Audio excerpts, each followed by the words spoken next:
To discuss this and more, I'm joined by Batya Ungar-Sargon, opinion editor at Newsweek. Batya, thank you so much for joining us on the U.S. Report here. And I've got to ask you, what is your reaction to all of the latest we have seen coming out of James Comer's investigation into the Biden family?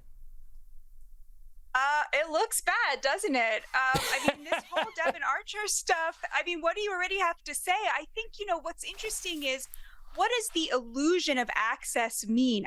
Does that mean anything other than access, right? That's the real question here. I think the Democrats are trying to make the argument that saying the illusion of access somehow doesn't mean access, but of course it means access, right? So it seems to me that their efforts are becoming more and more in vain. And there was a really interesting point made that point to the crime that President Biden made, the crime he did. What was the crime here? I'm not sure that they have shown yet that there has been a crime, but, the scene stinks, right? This is not how you want your vice president to be acting. And I think that that's become just so apparent, James. Well, and though we are seeing a lot of things that do suggest that there was influence. You've got the whole firing of that prosecutor in Ukraine. We've now seen that there were oligarchs who were not put on sanction lists after Vladimir Putin invaded Ukraine, who had dealings with Hunter Biden. So it does start to look like there are at least some very dotted line relationships here.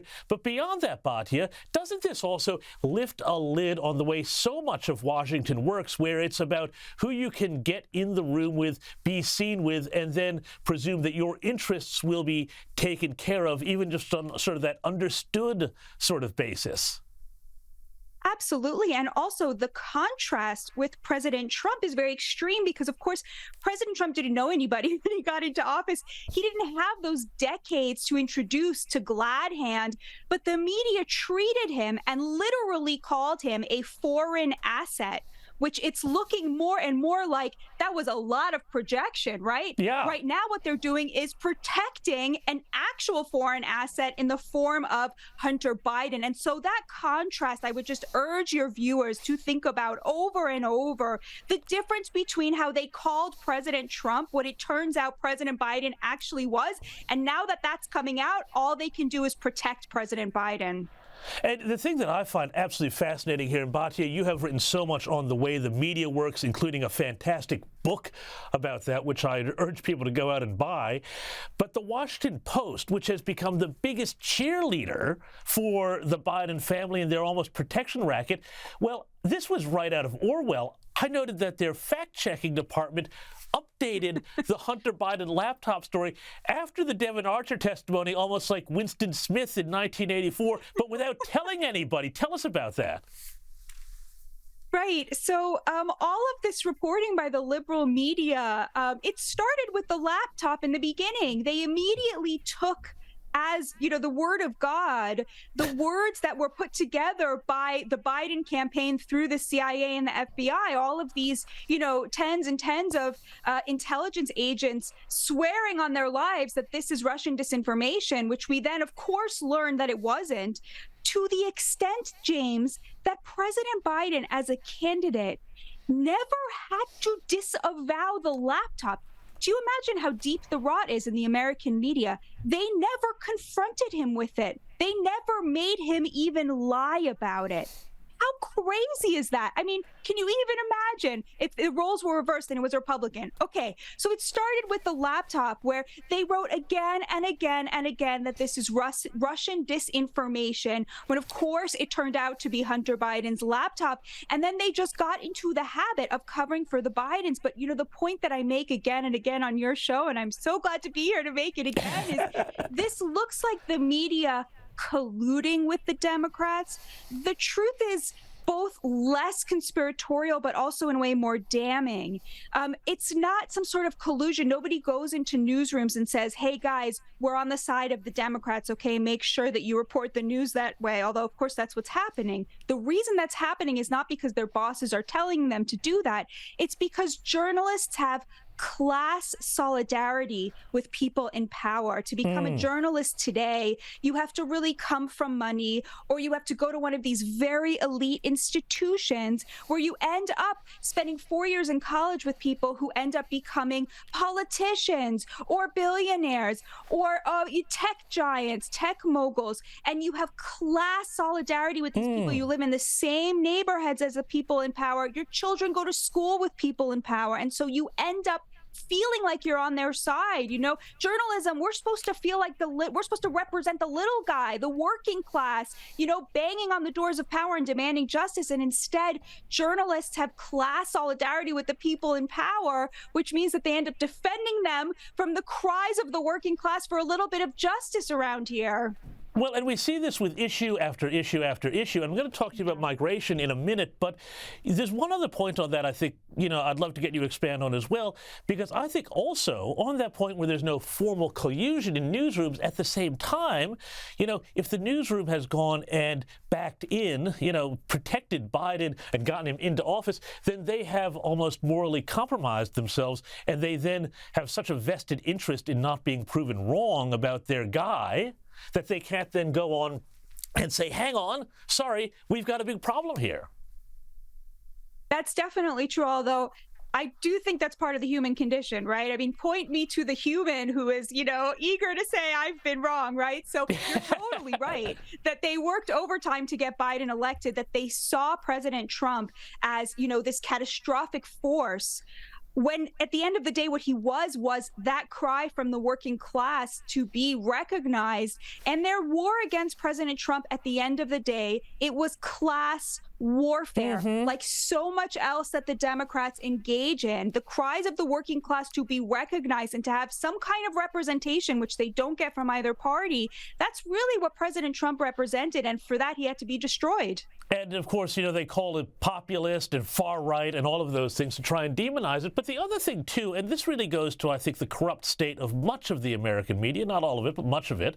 I grew up in a household of journalists, and we treated the First Amendment, like holy writ. And now it seems like the First Amendment, especially when it comes to Donald Trump, just goes out the window. I was really disturbed by this report that the special counsel investigating Donald Trump got a secret warrant to investigate his Twitter account. Tell us about that. And do these people who are covering this and cheerleading this not realize that, things could change and this could turn around on them one day? Yeah, it's amazing that they don't realize that. I mean, the whole point of the First Amendment is not to protect the speech and the privacy and the rights of people that you like, right? Nobody needs a law to tell them to respect the rights of people they like, who they agree with. It's to protect the rights of people you disagree with. And it's unbelievable to see these journalists, people who are supposed to, exactly like you said, be on the forefront of free speech, freedom of the press, the civil liberties that make this the greatest country on earth, cheerleading for civil rights abuses like this. Suddenly, when it comes to Donald Trump, everything goes out the window. They don't believe he has a right to speak. They think that his speech should land him in jail. And now this with Twitter. I mean, I'm appalled that Twitter handed over this information and this data, that they didn't put up a bigger fight. It really seems to fly in the face of what this country represents. Batya, before I let you go, I've got to ask you, too, about the migrant crisis enveloping New York City. We've seen incredible footage out of New York of migrants sleeping on the street. Eric Adams, the mayor, has put a $12 billion with a B price tag on the crisis. But something that fascinates me here is that this class thing that you talk about, Democrats, by allowing open borders, have essentially decided they're going to screw their core constituency, i.e. the working class, who would be competing with, this large class of people. They call them refugees, but a lot of them are just economic migrants. Tell us about that. Yeah, there are a lot of reasons that the working class, that their wages have stagnated over the last 50, 60 years. We talk about a lot of them, offshoring of manufacturing jobs, disastrous trade deals like NAFTA. One of the ones we really never talk about is mass migration. In 1979, the year that working class wages really started to level off, the percentage of Americans who were foreign born was 4%. Today, it's 16%. It has not been this high since the Gilded Age, right? The last moment of deep deep economic inequality in the United States that this period, the era we're living in right now, is very similar to. But if you break down those numbers, 35% of foreign-born Americans, right now, people who are living here, I don't know if they're citizens or not, a lot of them aren't, are people without a college degree. Whereas only 10% are people who have a college degree, meaning that they are competing for jobs with a very specific sector of the American population, and it's the working class. And you see this in industry after industry after industry. Construction, the bottom end of the construction market used to be a place where working class Americans could start their pathway up and make it to the middle class. That is no longer the case because construction companies simply do not hire Americans anymore because they can have entire teams made up of illegal migrants who are working for less than minimum wage. You cannot have a wage floor when you have an unlimited supply of labor that's willing to work for less than minimum wage. And that huge influx of mass migration has had disastrous impact on the American working class, and they know it. And I'll tell you something else, James. Neither party represents the working class. The working class, who are liberal and conservative, surprise, surprise, they agree about immigration. If you talk to Black working class people and Hispanic working class people, they maybe vote for Democrats, but they feel very, very robbed by this mass migration.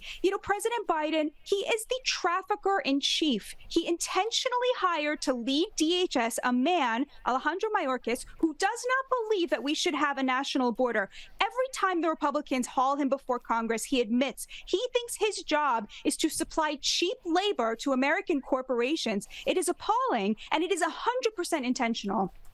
Batya, Ungar-Sargon, we're going to have to leave it there. Thank you so much for your time, and we will see you again soon on the U.S. Report. Thank you.